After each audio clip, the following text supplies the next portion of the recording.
Hello everyone, this is Frank DeFreitas. Welcome to another week of HoloTalk for the week of October 4th, I believe. I don't have my calendar here, believe it or not. I believe it's October 4th. In any case, we have a new format this week. HoloTalk is being broken up into individual segments. This gives you, the listener, an option of coming onto the HoloTalk page and choosing specifically what it is that you wish to listen to. The three segments will be the welcome message and news of the week, which you're listening to right now. The second segment each week will deal with listeners' emails and telephone calls. I will answer their questions on the air.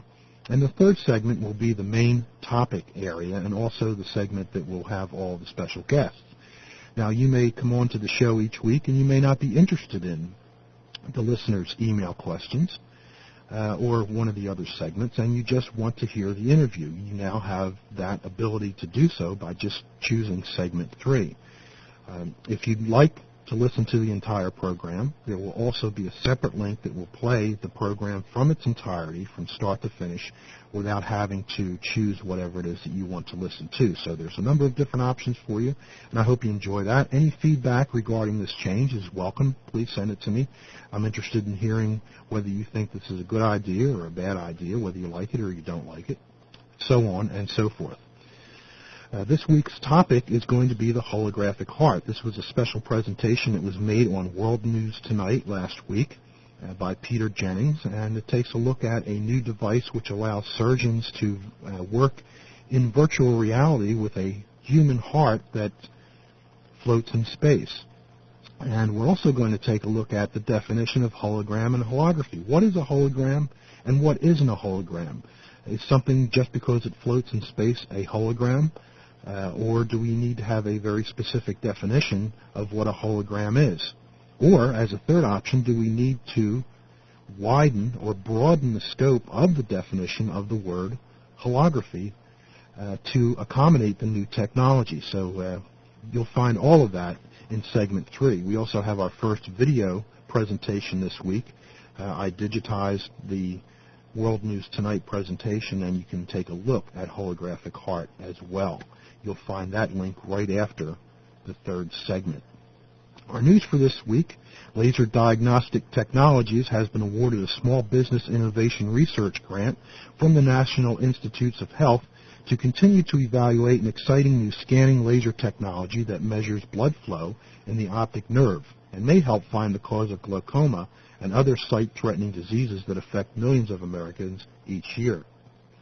The new instrument uses the same Doppler principle as that employed in radar guns.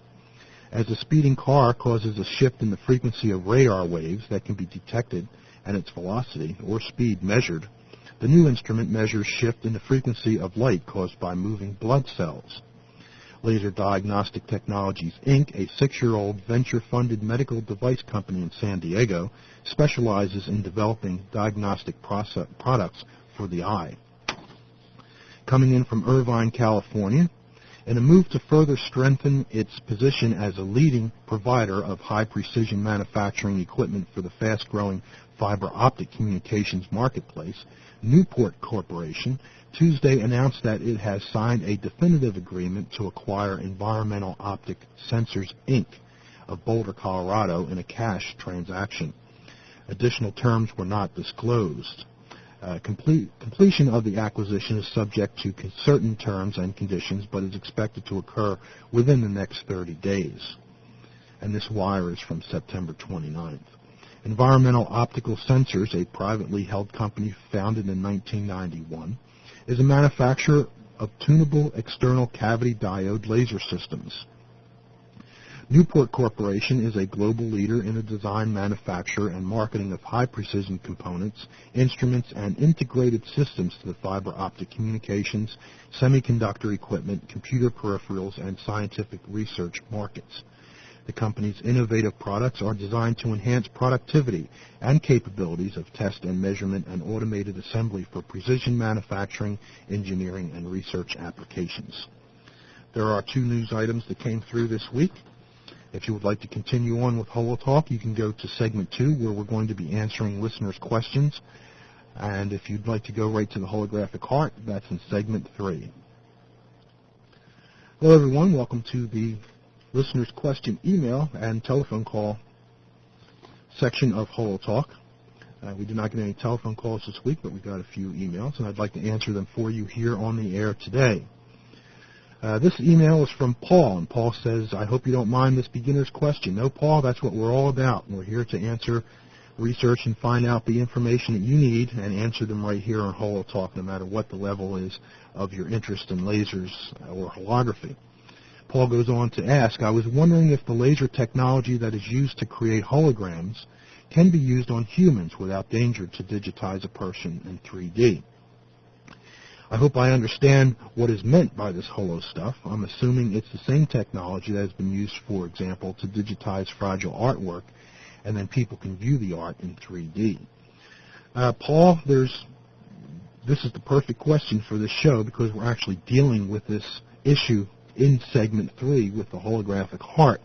But there's a lot of different ways to create three-dimensional images and information. On television, you'll notice you've got 3D logos that spin around, but they're not holograms. There's a lot of programs such as QuickTime Virtual Reality where you can spin an art object in space on your computer monitor and see it 360 degrees, also top and bottom. But that is not holography. We're really at a point where we have to take a look and see what is a hologram and what isn't a hologram. But traditional methods of creating holograms are going into a lab, having an optics table that contains lenses, mirrors, beam splitters, plate holders, and a laser, and taking that laser and illuminating the object and either doing a single beam or split beam, but creating, through that method, interference fringes in the recording media, which is a very high resolution, for all practical purposes, photographic plate that's sensitive to the wavelength of the laser light that you're using. Upon developing that plate or film and shining a light on it at the same angle that was used to create it, you see the object appear in front of you. Again, that's the traditional method of creating a hologram. Using a laser to scan someone and then digitize them and put that information into a computer would certainly give you a three-dimensional rotatable view of that person or object. But whether it would be considered a hologram or not is pretty much up in the air. And I would have to say for that particular technology, no, that is not a hologram. Carolyn wrote in and said, where can I purchase equipment for holographs? Website, catalog ordering, local retailer in South Central Ohio. I would recommend, right on the HoloTalk page, you'll notice a link to Ross Books. To purchase equipment to start doing your own hologram, it would be worthwhile to pick up a copy of what's called the Holography Marketplace, which lists all of the distributors, all of the manufacturers, all of the places where you can order your lasers, your optics, your table if you decide to purchase one instead of build one. Everything that you need and everything that you want to know about the holography industry is in that book.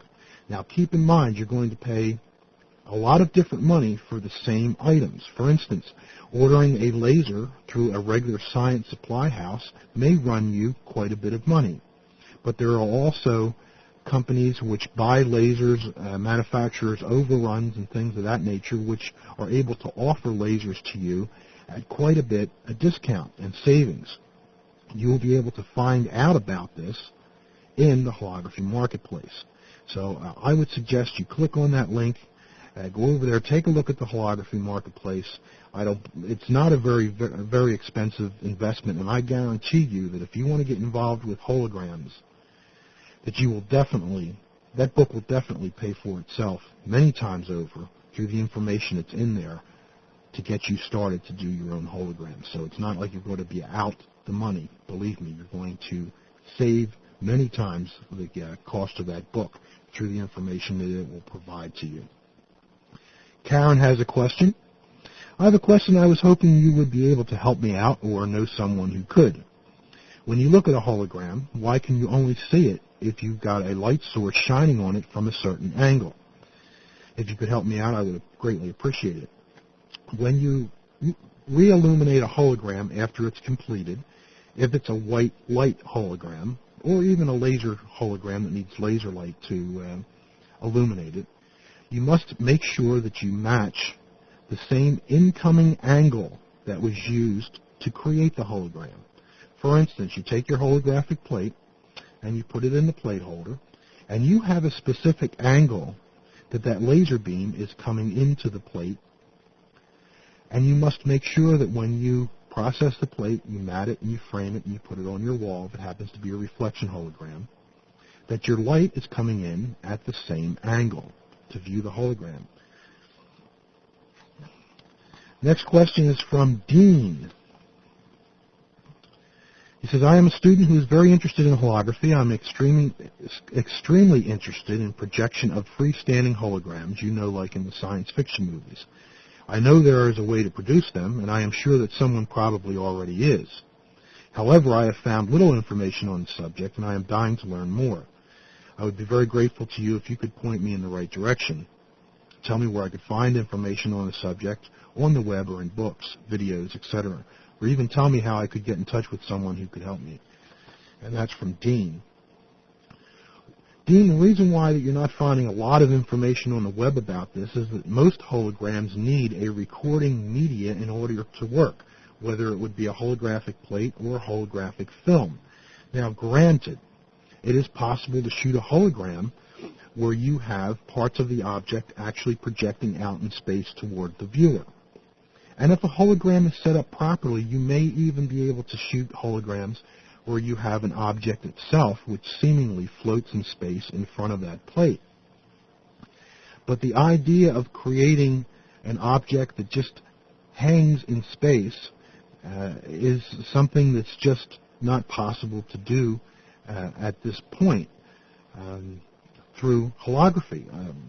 The laws of physics themselves state that any time that you're using light, something has to be there to stop it.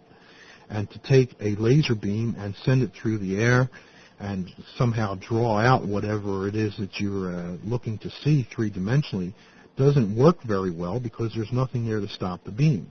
Now, in some of the laser light shows, and I believe this is where some people get some of the misinformation, they'll use either some steam, or what I've seen at several laser light shows, they'll use a fine mist of falling water to pass that laser beam through. And this happens to, when the laser beam goes through it to draw whatever image it is, it happens to light up that water or that steam. But it's not a completely three-dimensional image. Even though you see it rotating, it's rotating because the computer program is telling it to appear to be turning.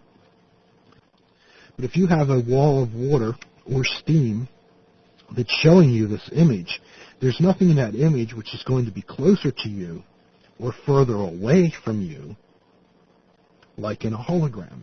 It's all going to be in the plane of the water and the steam, even though the computer program is telling that object to rotate and is making the calculations to make it look like it's rotating. And if you want to get some more information, Dean, on free-floating objects, and possibly three-dimensional free-floating objects using other technologies, you may want to go on to segment 3 for the holographic heart, go on to the video, watch the video, and there's also a link for the web page, which is a new technology that was developed to show freestanding images in space. And we also, in that segment, are asking the question, is this a hologram or isn't it a hologram? So those are our questions for the week, folks. If you have laser and holography questions, send them into HoloTalk. The email address is holotalk@holoworld.com, or you can call in toll-free across the USA, 1-800-458-3525. Leave your question on the voicemail. I'll take the question off of the voicemail and use your voice on the show. So thank you for tuning into this segment. The next segment is segment 3, which is the holographic heart. I hope you enjoy it. This is Frank DeFreitas for listeners' questions on HoloTalk.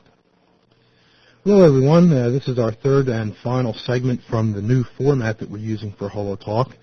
It is the main part of the program, and today we're going to be taking a look at something new from a company in New York City called Dimensional Media Associates, which is the holographic heart.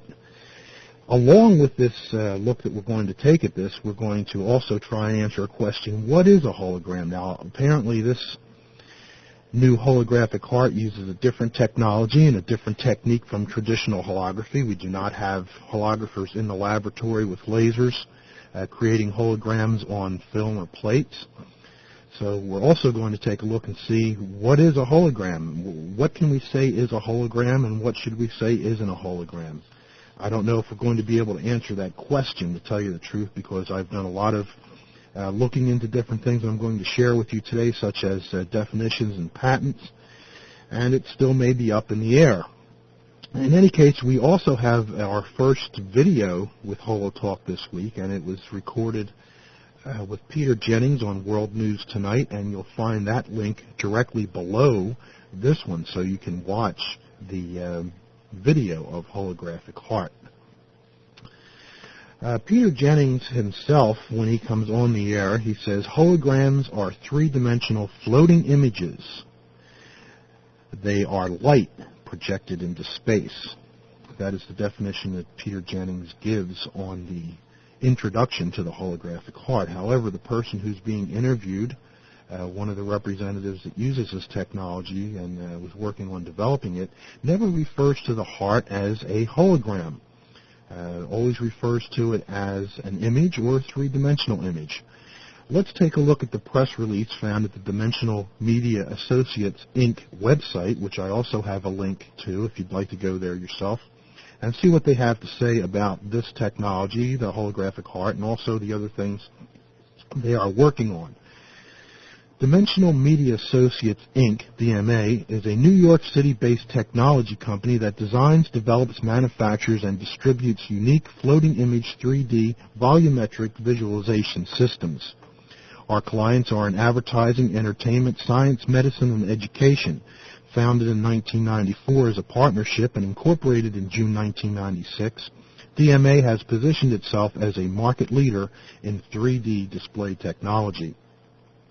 At the heart of DMA's business is a patented breakthrough technology which DMA developed for producing true 3D aerial images without using lasers and without requiring viewers to wear special eyeglasses or virtual reality headsets or sit in the dark.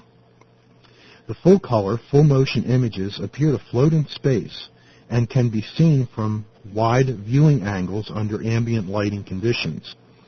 3D visualization is the presentation of images in ways that bring out the three-dimensional nature of their content. Drawings, paintings, and photographs that show perspectives are examples of 3D visualization, as are images showing perspective in movies and on television. Images produced by 3D computer graphics are also examples. These are all representations of three-dimensional objects, but are themselves actually only two-dimensional. Creation of the illusion that an image is itself three-dimensional can be accomplished with viewing appliances, such as the stereoscopes of previous generations, or the special goggles used to view 3D movies, or the headsets used in the creation of virtual reality environments. In general, those devices present slightly different images to the left and right eyes of viewers to achieve the simulation of depth. Recently, however, a breakthrough technology was created by Dimensional Media Associates, Inc. that actually produces true three-dimensional images without using lasers and without requiring viewers to wear special appliances. Further, the full-color, full-motion images can be seen from wide viewing angles, in sizes up to 10 feet, and under ambient lighting conditions. Called High Definition Volumetric Display, HDVD for short, the technology makes use of input from a variety of image generation and storage sources, real-time processed data, real objects, television, computer monitors, and flat panel displays. The projected images appear to float in space and are so real that viewers feel that they can reach out and interact with them. HDVD uses a complex array of precision optical components, such as parabolic mirrors and beam splitters to collect, focus, and then project light into space to form real, volumetric images. With this remarkable technology, DMA provides multi-purpose, volumetric 3D visualization systems for use, for example, in science, medicine, education, entertainment, and advertising. As an example of this work, DMA, under contract from DARPA, delivered a 3D real-time virtual reality surgical simulation system targeted for training military surgical units. Not only will the system provide 3D floating images of human organs, it will also provide tactile and visual feedback to physicians and students as they interact with the images during the surgical simulations. With these R&D efforts, DMA aims to create a new generation of visual technology. Now we have to ask, how wide a definition do we want to have for the word hologram or holography, which is the process of creating holograms? Can we say that any image that is floating in space is a hologram? Now, I know myself, as many of you probably know who have worked with holography, and as many listeners who have never worked with holography at all may know just from thinking, we get a lot of questions asking about floating images, holograms, and usually we try our best in the most polite way possible to explain that just because an image is floating in space does not necessarily make it a hologram, more than likely not a hologram, and it's another technology that's used to create it. But do we have to re-examine this and broaden our scope of a hologram or holography? I went to Graham Saxby's book, Practical Holography, and I found the following somewhat definitions of this. We found that the term hologram was coined in 1948 by Dennis Gabor, with the prefix holo coming from a Greek word meaning whole, and the syllable gram from another Greek word, conventionally signifying a drawing or other visual representation. The term holography was coined by G.L. Rogers, and I've tried to find some information on G.L. Rogers on the net, and I have not turned up anything, so I will continue to look into that. It also goes on to say that a holograph is a document that is in the author's handwriting. Although the Oxford English Dictionary does accept holograph as an alternative to hologram. To the physicist, a hologram is a record of the interference of two beams of coherent light, which are mutually correlated, in the form of a microscopic pattern of interference fringes. To the informed layperson, it is a photographic film or plate which has been exposed to laser light and processed in such a way that when illuminated properly, it produces a three-dimensional image. Less well-informed people often seem to think of a hologram simply as some sort of three-dimensional photograph. Now, to summarize this, we go on to read, a hologram is a complete record of the information, and when correctly illuminated, it will generate a replica of the object wavefront, enabling the viewer to see an image which in every respect replicates the object with full parallax. I think one of the most important things through all this to keep in mind is this. A hologram is a record of the interference of two beams of coherent light which are mutually correlated in the form of a microscopic pattern of interference fringes. This is a very specific definition and can only be done with coherent light or laser light. Now, I want also to look at some of the patents, and I pulled some of them. Let's see. The one that I want to refer to here, actually I pulled three of them. Patent 3506327 from 1970. That was Emmett Leaf. That's the Patel patent. 3838903 from 74 and 3838904 from 74 as well. But I'd like to focus on the first, which was 3506327 from 1970. This patent, excuse me, is titled Wavefront Reconstruction Using a Coherent Reference Beam. The word hologram itself was used right in the first paragraph, first sentence, in the abstract of disclosure. If you've ever had a chance to see patents, there's a very short, single paragraph description of what the patent is all about. So the word hologram itself was used in this patent in the first paragraph, first sentence of the abstract of disclosure. And it goes on to say, the method of an apparatus for constructing and reconstructing holograms of the off-axis type, wherein coherent radiation is directed onto an object to provide an object-bearing beam, in the path of which is positioned a detector sensitive to the coherent radiation. And I would assume that although the word detector, I believe, was probably put in there to cover advances in technology at the time, detector probably was referring to film or plates, light-sensitive film or plates. And the factor of advancement was built into that word as we go into more electronic holography. Now here's the line that's important. This invention relates to methods and apparatus for producing interference fringe patterns, i.e. holograms, and reconstructing the interference fringe pattern to produce one or more images. So, folks, we need to decide what it is that we need to do about this definition of holography. Apparently, from some of the patents and from some of the books that deal specifically with holography, in order for something to be considered a hologram, it must be created with coherent light producing interference fringe patterns. That is a hologram. If whatever it is that you're looking at was not created with coherent light, used to produce interference patterns, and then those interference patterns going on to recreate the object, then it must not be a hologram. But do we need to look at it and think that we've got new technologies that are doing just about the same thing, such as, quote, the holographic heart?